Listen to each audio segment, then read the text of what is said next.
came up to me just randomly and he was like, "You want to give a testimony?" And I was like, "No." And then I was like, "Okay, I'll pray on it." And now I'm here. And I dreamt last night about giving a testimony without a script, and I was more articulate in my dreams than I could ever be in real life. So we're just gonna give it and trust in the Lord and see what happens. But you're so cute. Sorry. What I'm talking about is I'm originally from California, and I came to UMary and I lost my faith. And it's not the fault of UMary, it's just the challenges that come with life. I came into UMary because of a soccer scholarship, and I was really excited, and I had a long-distance boyfriend at the time who wasn't Catholic, which was challenging for me believing in God and him not, but also challenging because it was also the COVID year. Yippee, we all love that. But I got quarantined a bit too many times, if you ask me, and I never got COVID. And what happened is I wasn't able to make friends properly. My boyfriend was pretty much abusive, I would say, and would shame me a lot for my faith and call me names and belittle me a lot, which wasn't very ideal. And I started questioning when someone doesn't believe and their goal is to break you down over time and say, prove every single little thing. And at that point, as a cradle Catholic, I was like, I can't. I don't know. But I know. My testimony for him wasn't enough. That's all there is to say. My testimony of, well, I know God's there. He is there. I feel him in my life, and I'm confident in that, was not enough. And I didn't have the facts, and I didn't have the answers, and I didn't have the scientific backing, and it never would have been enough. And I started asking myself, okay, Katrina, why God? Out of all the gods out there, why this one? Why the Catholic one? Because he started asking me that too, you know? If there's so many different gods, are any of them real? And I think that's a really common question for people of all ages, and I think it's a really valid one. Our professor at UMary, Sportello, he said something in the middle of my doubting. I don't think he realized how much of an impact it had. It was, you owe it to God to question the truth and to figure it out. You owe it to him to challenge him and figure out what's really authentically there. And so I prayed, and I prayed a lot, and I would pray mostly for my boyfriend because I cared about him and I loved him at the time, and I wanted him to understand and feel the love that I felt from God. And it never happened, at least not from my knowledge. We were not in contact. But then I also figured out, man, God, I'm praying to you day in and day out for you to do something in my life and to do something in his life, and it's not happening, and I don't hear you, and I don't understand. And now I am in the fetal position at my door, just wondering why I don't end it. He was there, but at the time he just really wasn't there. And that's not uncommon, I don't think. It's not uncommon. So what happened is a series of just downfall. The whole thing, just my whole faith of something that I so clearly understood just kind of crumbled. And what's odd about that is I never stopped going to church. I stopped taking the Eucharist. But I never stopped going to church. I would go there and I'd be upset.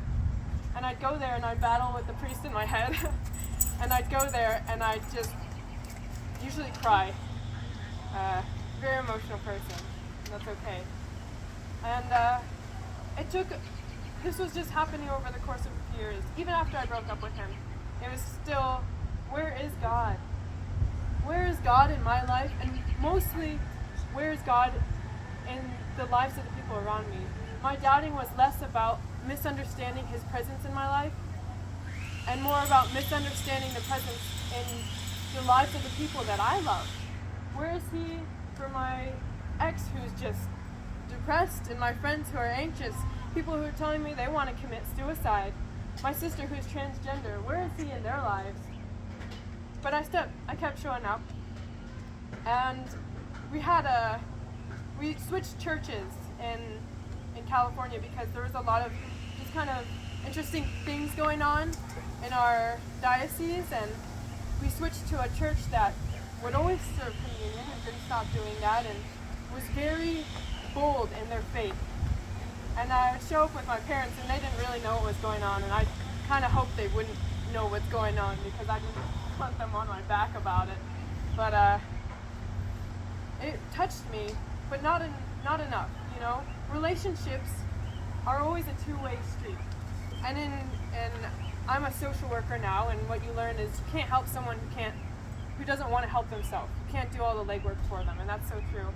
And I think at that point I was afraid, and I know I was afraid because I couldn't talk to God. I couldn't talk to Him. Every time I went and I sat down and I tried to pray, the words wouldn't come out. And every time I did pray, it would just bundle up into this ball of frustration and anger towards Him. And I don't really think that, talking to God is better than nothing, but that wasn't always productive. And what saved me was Mother Mary. Mother Mary is just miraculous. She is just so lovely and wonderful. At a point in my faith where I only believed in God because when you don't believe in God, God is all good, He's love. And without His absence, or with His absence, the only thing you can process is just kind of darkness and not very good things. The only thing that kept me believing in Him was my sureness in the presence of demons. That's something, right? Demons exist, so there's got to be a God somewhere, or else I don't think any of us would be here. And she was always there. I get migraines, and I would go to church. I went to church one day, and I just had the worst migraine of my life. And I was in the bathroom, and maybe you can judge me for this, but I was sitting on the ground just like holding my head, and it was just throbbing, and I went out, and they have a Marian grotto back there, and I sat on their bench, and I buried my head in my hands and in my knees, and I just wept. And I just tried to talk it out with her, Mary, you talk to God for me. You pray for these people for me, because whenever I try, it doesn't happen. It physically and mentally will not process in my head, because I'm just so ashamed of the person that I am. I'm so ashamed that I've done the things that I've done, and I've fallen this far back, and I still show up. But there was a man that had his grandmother in a wheelchair, and he came and he sat on the bench right beside me, and I stopped crying. I don't like being emotional in front of people, but here I am still. Thanks, Joseph. But he sat beside me, and I zipped quiet, and I prayed, and he asked me if I was okay, and I just said, I have a migraine. I don't feel very good. But the truth was, when you have migraines, if anyone's experienced that, you just feel helpless. You just feel helpless. You can't think, your head's pounding, you can't eat, you just will try anything for it to go away. And I don't know, sometimes I really think God uses those migraines to get me to shut up and listen to Him, because, man, I was shutting up. And I realized that helplessness that I was feeling was just the helplessness I always was feeling, since I didn't understand Him and I didn't understand where I was in my faith. It's just exacerbated by physical pain. So he asked me if I was okay, and I said I had a migraine, and I was feeling pretty crummy, so I started crying, and he gave me a tissue, and he told me, smile, be happy. Thank you. Tell a depressed person, just don't be depressed. Yeah. Thank you. It was a really nice gesture, though. He didn't have to reach out. He doesn't know me. And then as he's going away with his grandmother, or his mother, his mom says something to him in Spanish. We're back in San Diego, and they spoke Spanish, and although I'm half, I don't understand it at all. So he was like, my mother doesn't want to see you upset. You should be happy. And that was a really nice sentiment, but after they left, it just kind of made me cry some more. But it was food for thought. And I started recognizing there was like that moment, and then two other people in my life that just kind of hinted at that. One of our priests, his homily every single time, he'd go up there and he'd end it. Smile, be happy. Wow. Okay. Yes. I'd go to work, my coworker Raphael, Katrina, smile, be happy. I don't know, Raphael, I'm trying here. And I can be pretty happy. My mom calls it misguided optimism. Thanks, Mom. But when you're not with God, you can be happy, but you're not happy. And I still was missing the piece of understanding His presence in the people around me. And at the same time, I was trying to figure out college, and man, me and nursing don't pair well. So that wasn't going to happen. And I was trying to figure out, well, I'm not going to be a pro soccer player like I wanted to when I was little, and I'm not going to be a nurse. But my mom told me I should do a career that helps people, and I think she's right. And I think that even whether I believe in a God or not, I know that people are just beautiful, and there's value to that, and I want to do something with that. And social work came to my door, so I started the social work program, and that really helped me understand God. And at the same time, we have to take religious courses for UMary. We learned about Benedictine monks, I think it was.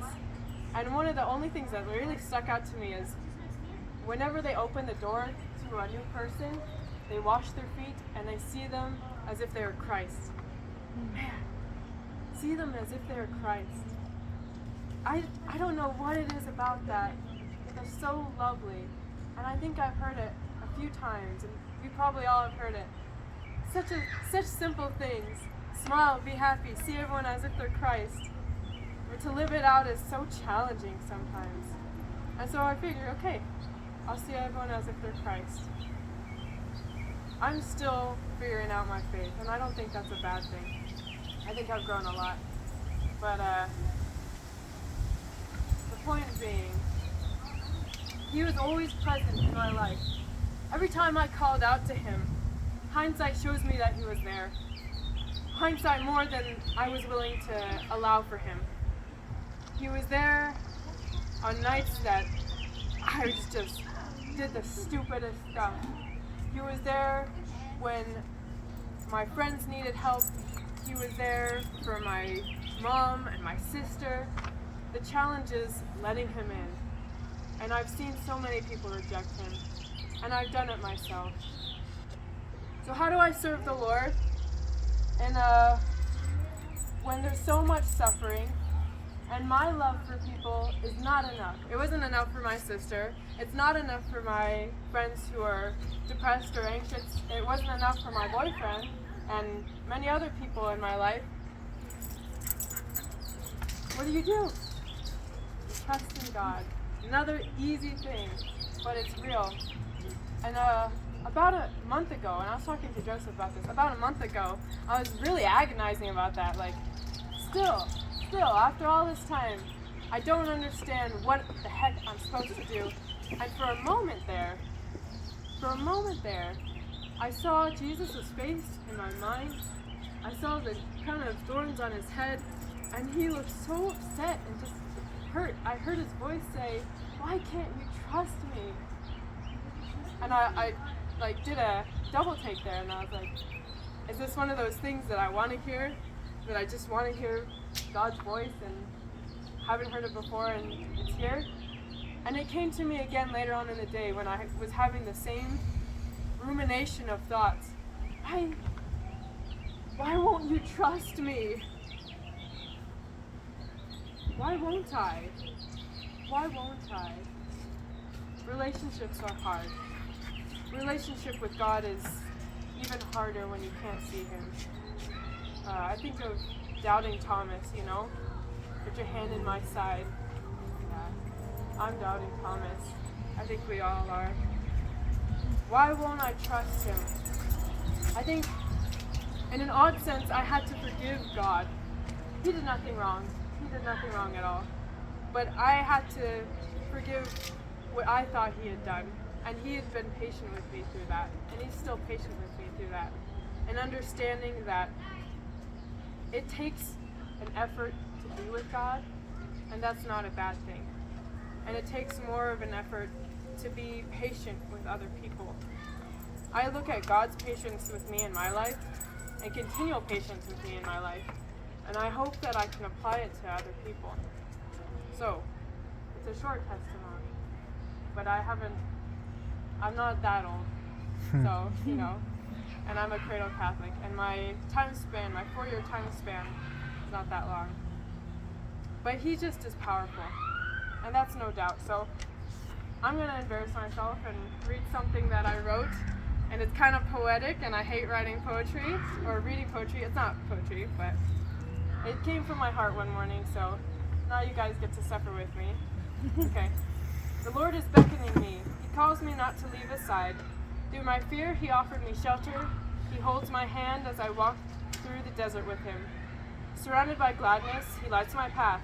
I would not see the ground without his glow. My love, my heart, and my anguish all go to him. He told me I would not go alone, and he knows I need him here.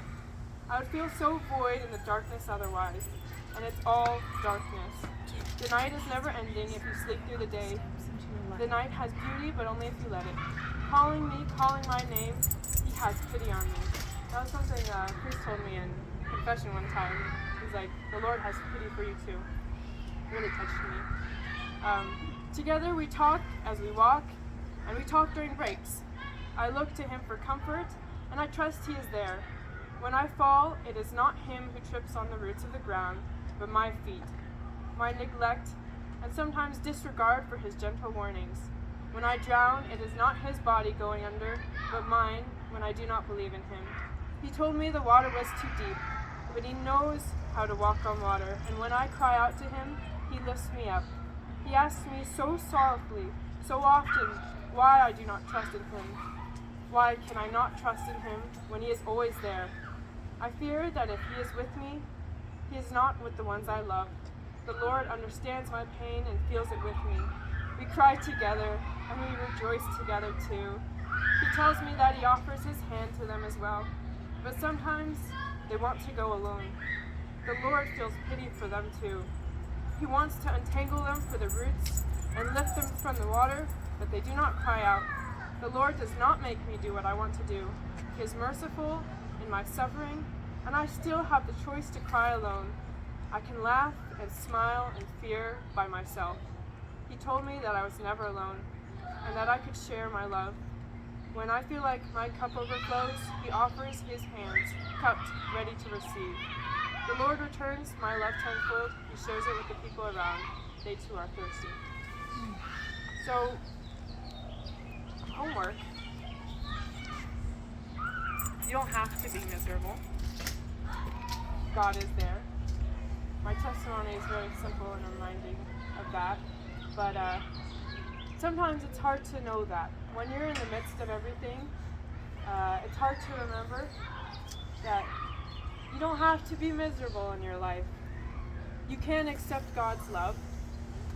And most importantly, you have to be patient with it. You have to be really patient with it. Because with any relationship, there's highs and there's lows. There's low lows. But he does not abandon us, and he listens. He really does. So, smile. Be happy.